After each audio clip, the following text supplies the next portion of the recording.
The bill before you deals with executive employees. Currently, they are considered classified employees. Again, when you look at the FLMA policy, realistically, they shouldn't be. But within our current law, we kind of work around that in a sense. The problem we run into is that these are the decision-making people within the state. When we actually direct them for funds through JFAC, or they're managing, hiring, firing, making those type of decisions, they're a protected class currently, which makes us more in line with states like California, Massachusetts, New York, usually states that don't align with us very often.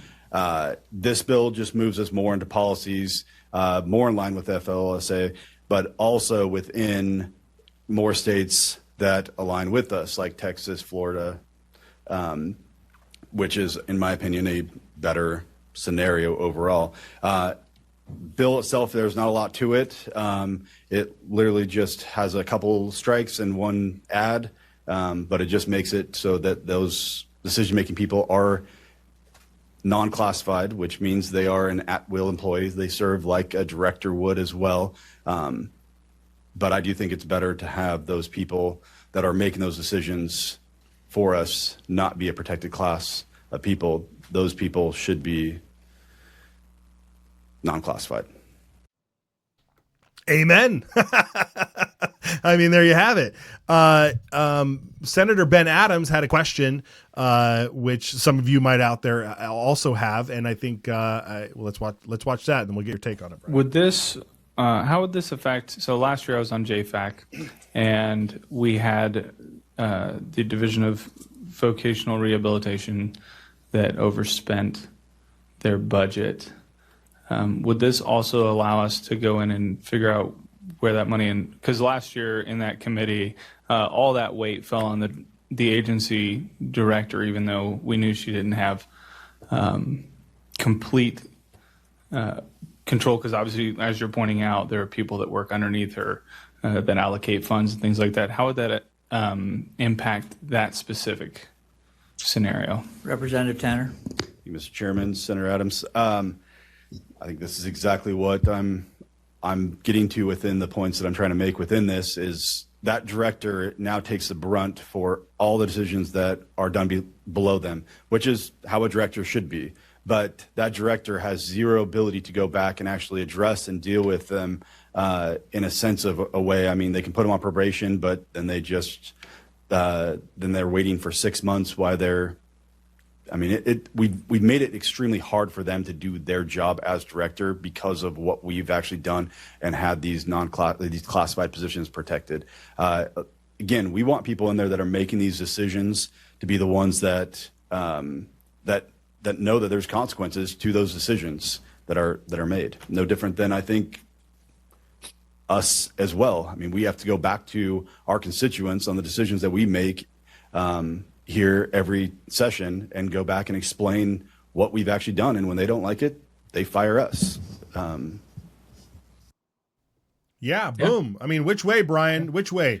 Do we go along with Texas and Florida and those folks, or do we continue down the path of California, New York, Massachusetts? It's all about accountability. You know, our elected legislature is accountable to we the people. They come before us every 2 years, and we decide whether to keep them or replace them, or who to put in office.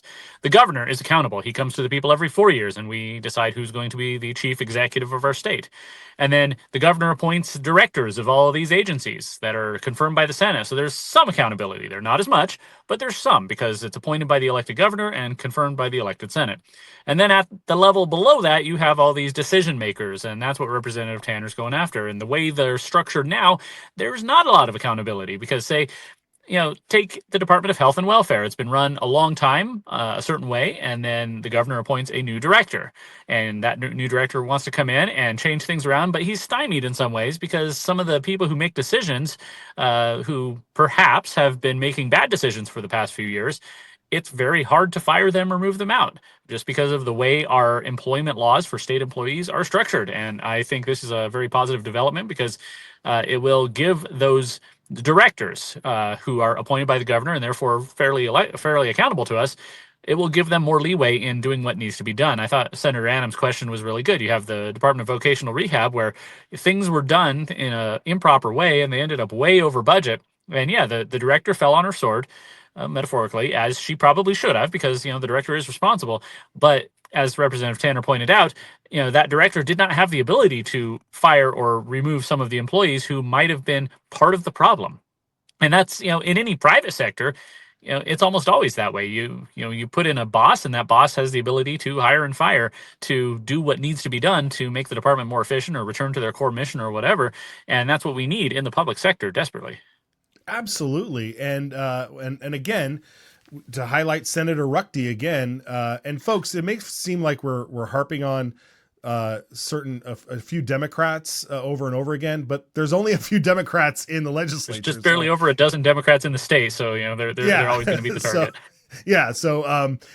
They're all this way. So just at least for right now. But let's watch Senator Ruckty here kind of defend the status quo. Watch this.